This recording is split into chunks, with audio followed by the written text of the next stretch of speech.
Addiction took our mother slowly, rocked her through it and sung her to sleep, sunk deep into the mattress on her bed.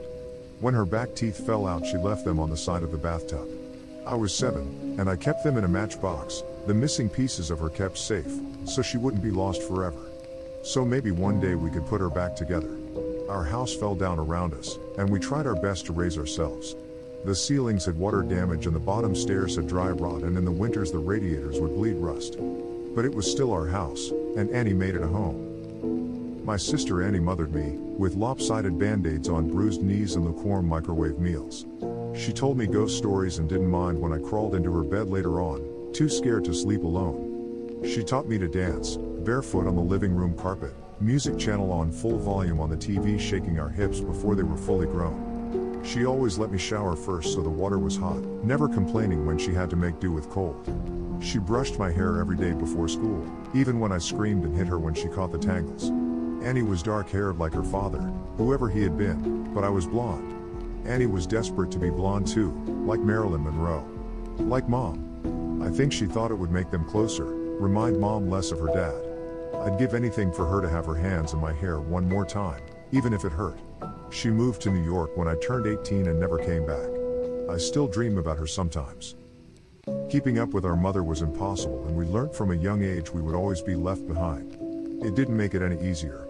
When she was drinking light, she shone, would wake us up at 3 a.m. with pancakes, dripping in cherry syrup.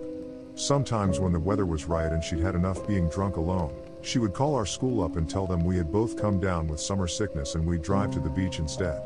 I remember being 9 years old in the backseat of the car coming home after one of our ocean days, sucking the salt from my fingers.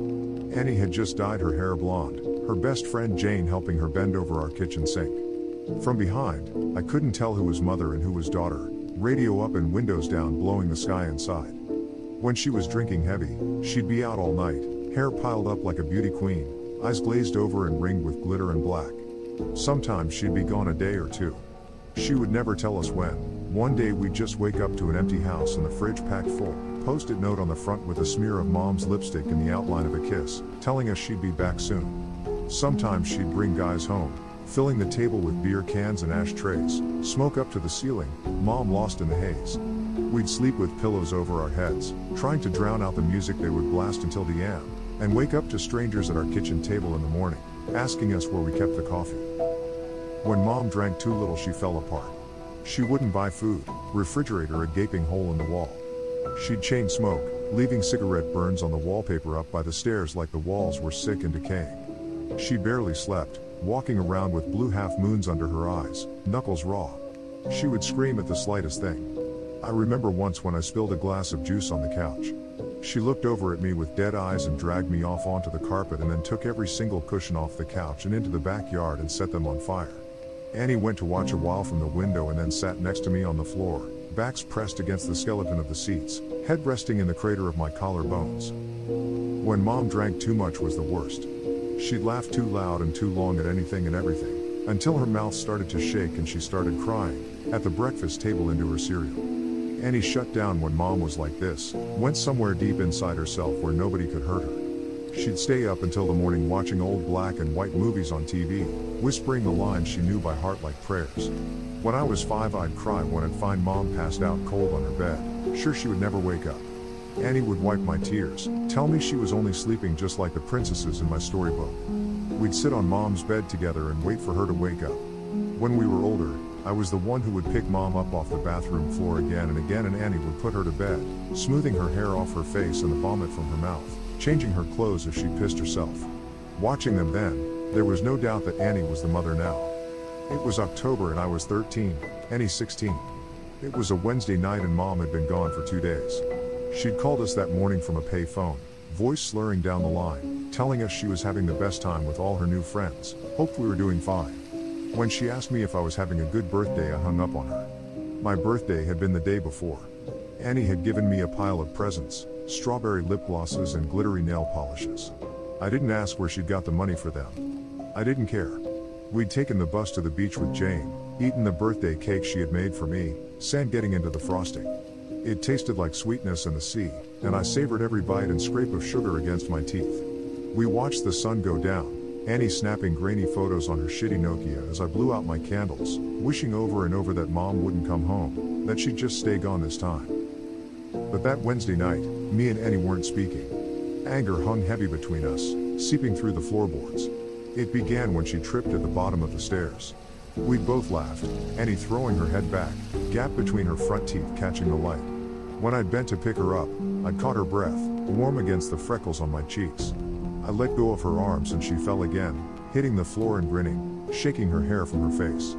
Her breath was heavy with whiskey. I couldn't start picking her up too, couldn't watch her fall again and again. Just like Mom, I knew she'd never get back up. I'd stared down at her, blonde hair fallen into her eyes, and all I could see was our mother, and then I was running, feet slamming the hallway like heartbeats turned loose. I'd run for the kitchen and tipped every bottle we had down the sink, shoving Annie back as she fought to stop me, catching liquor on her fingers as it fell. She grabbed my shoulders and made me drop the very last bottle. It smashed between us on the floor, glass shards shining like we'd dragged the stars out of the sky and broken them, pieces we could never put back. Outside through the open windows, the sky turned pale gold, clouds a mess of pink and cream smeared across the horizon. I cried then, watching Annie on her knees picking up the pieces.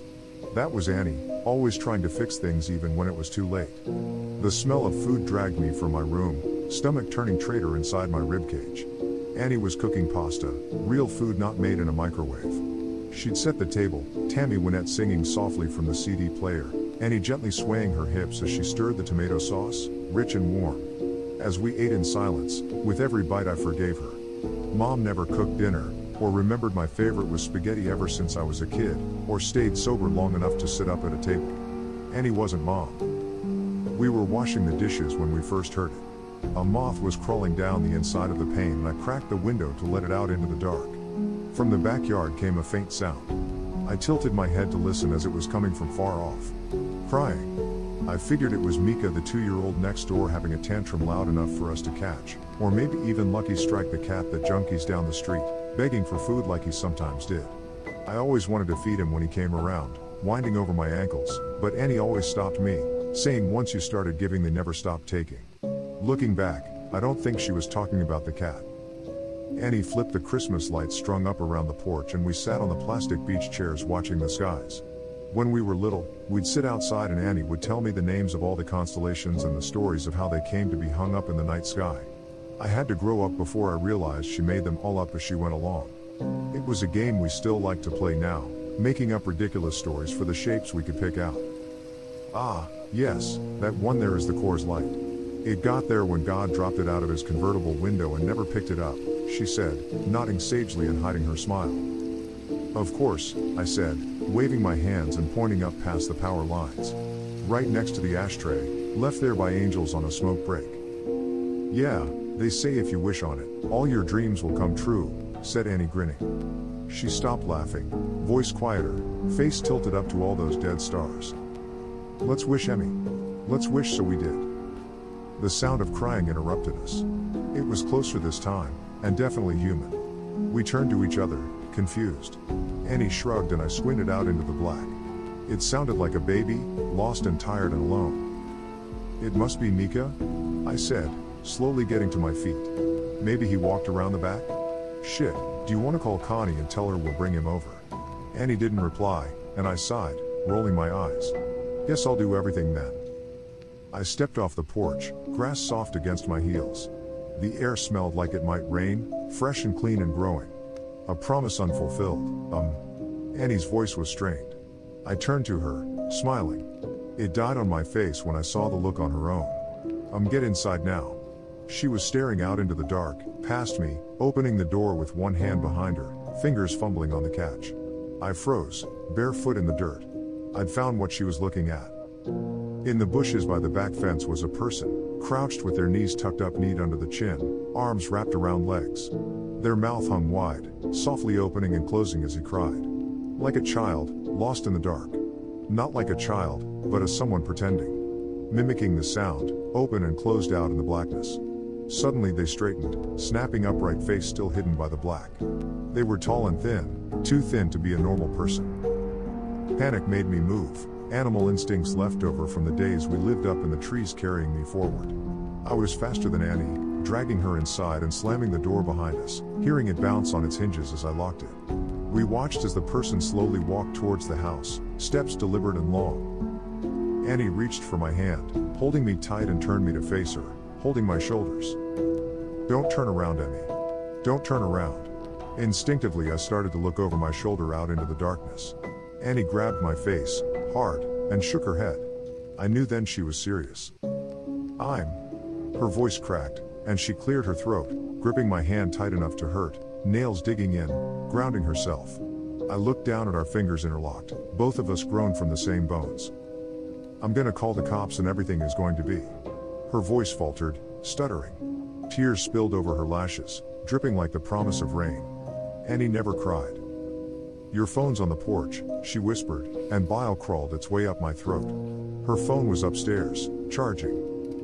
A soft, tapping filled the silence. Annie turned to the window, a white showing her eyes were so wide. It was the sound of someone's forehead against the glass, slowly, over and over. They started to speed up, faster and harder, skin meeting glass until they were slamming into the window hard enough to shake the panes. The tapping stopped and I was about to ask Annie if I could look now when she screamed, followed by the sound of cracking glass and the loudest slam yet. Whoever was in our yard had just smashed their face hard enough into the window to break it. We ran upstairs, two at a time, skipping the ones caved in with dry rot on instinct. I turned behind me once and Annie yanked my face back before I could see. The sound of broken glass echoed behind us as we made it to the bathroom, locking the door. A thin, wailing cry, like a baby calling for its mother, filled the hallway, trapped between the walls and locked doors. Annie threw her back against the door, feet jammed up against the bathtub, clutching the knife she had grabbed from the kitchen. I did the same, shoulder to shoulder. Slow footsteps started on the stairs, deliberate and casual. The crying had become mocking, almost laughter, shrill bursts of sound and then giggles, high-pitched and abruptly stopping before starting again. The first door on the upstairs floor was my bedroom and we heard the distinct sound of it slamming open. They were looking for us. "What the fuck is going on?" I asked Annie, not even bothering to brush away the tears that I couldn't stop falling. I watched my sister pick herself up off the floor, and brace her hands on the door as we heard the sound of a second door slamming open. Mom's room. The next room on the hallway was the bathroom. Annie pulled me to my feet and handed me the knife. I shook my head and pushed it back to her, terrified of what would happen if I had to use it. Annie shoved me and pressed the knife into my hands, thumb pressing hard enough on the blade to bleed. I watched my sister's blood drip down her wrist, a winding red road, still pushing into my hands despite the pain. I took the knife. Something slammed against the wall that Mom's room shared with the bathroom. A high-pitched wail followed. I held my breath, could feel my heart beat in the base of my throat, a wild and frantic thing. "I'm gonna get the phone from my room." I shook my head violently, about to argue. Annie clamped a hand over my mouth. I could taste the blood on her hand, salty and sweet. Like birthday cake by the ocean. "Yes. I'm gonna get the phone and I'm gonna call the cops and we're going to be okay." I shook my head again. "It's the only way. When I go I need you to lock the door and you don't open it for anything or anyone. Not for me, not for anyone. Promise me." I shook my head and Annie pressed her hand into my mouth, crushing my teeth against my lips so it made my eyes water. "Yes. Promise me, Em." Something smashed in the room next door. Annie brushed the hair off my face, gently tucking it behind my ear. "Promise," she mouthed and unlocked the door as slowly as possible, bolt scraping gently. I watched the curve of her shoulder disappear into the black hall outside, like the moon in eclipse. And then she was gone. I couldn't move or breathe for a second and then I slammed the bolt shut just as something bounced off the outside of the door. A high-pitched scream followed, handle rattling up and down hard enough to pop one of the screws. I watched it roll towards me on the tiles. And then silence. I sat with my back to the door, holding the knife and wishing I was holding Annie's hand instead. Still silence. Nothing but me and my lungs slowly filling the room with my breath. Came a voice through the door. I started, hands gripping the knife. "Honey, what's going on?" "Mom?" My voice cracked. "Mama, is that you?" I wrapped my arms around myself, shaking, trying to keep myself still. "Sweetie, it's okay, just open the door. It's okay, just let me in." The handle rattled again, gentler. "Just let me in, it's all okay." She banged on the door and I took my handle of the bolt. "Honey, I'm sorry. I'm sorry I missed your birthday. I'm sorry I'm such a terrible mother. Please, her voice broke and she started to cry. Just let me in, baby, I'm so sorry. I screwed my eyes shut. She sounded so sad and so lost. I just wanted her to hold me like when I was a kid and I'd come in off the swings with a scraped knee. Maybe this time she meant it. Maybe it would all be okay. My hand found its way to the bolt again. My sister's voice came through the door, warm and gentle. Yeah, Emily, let us in. It's all okay. My hand froze on the bolt and I tightened my grip on the knife. Annie never called me by my full name. A hand banged on the door, handle rattling. Emily, let us in. Annie's voice became low and guttural, followed by the same shrill giggles from before. Mom spoke now, pleading and crying, voice getting louder and louder. Let us in, let us in, let us in, over and over again, punctuated by her fists on the door. I thought about demons and monsters, all the bedtime stories we pray don't crawl out from under the bed. That's not my sister and you're not my mother.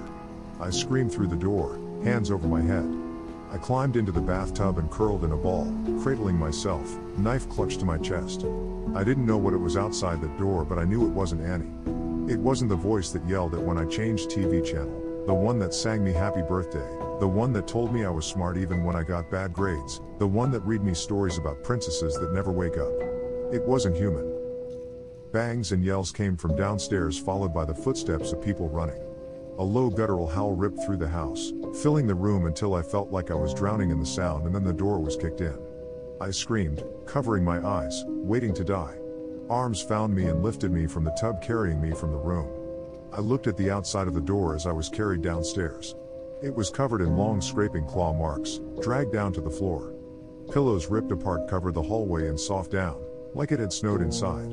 I watched them drift slowly as men in uniforms checked each of the rooms that looked like they had been torn apart by something feral. Outside in our driveway were police cars and an ambulance. In the middle of it all was Annie. Bathed in blue and red light as it washed over her, lit up in the dark like a neon angel, face aglow. I threw myself from the cop's shoulder and ran to her, holding us both together, broken pieces and all, standing under all those constellations we made up. Gentle screaming came from the ambulance, which rocked occasionally. Annie gently turned my head away, smiling so sadly it made my chest ache as I understood. Turns out there was no demon. No wild animal or bad men trying to break in. Just Mom, out of her mind on booze and drugs and everything in between, coming to the end of a week-long binge. Something had finally broken inside her head, and this time we couldn't put her back together no matter how hard we tried. Sometimes you fall one last time and you never get back up. Annie had seen her in the garden, blood dribbling from her mouth, track marks bulging on her forearms like unmapped roads, rail thin and desperate for one more hit, one more fix. She'd searched the kitchen for all the drink I'd thrown away, and when she hadn't found it, had come to hunt for the stash she hid in the bathroom. She hadn't wanted me, just the drugs on the other side of the door, so high she could mimic Annie's voice almost perfectly. Turns out the real monsters are the ones that eat you alive slowly, the kind that come in a bottle or a needle or at the end of a long list of reasons why you can't get out of bed in the morning. Sometimes the monsters are the ones that raise you or love you the most. But it's up to you if you let them in.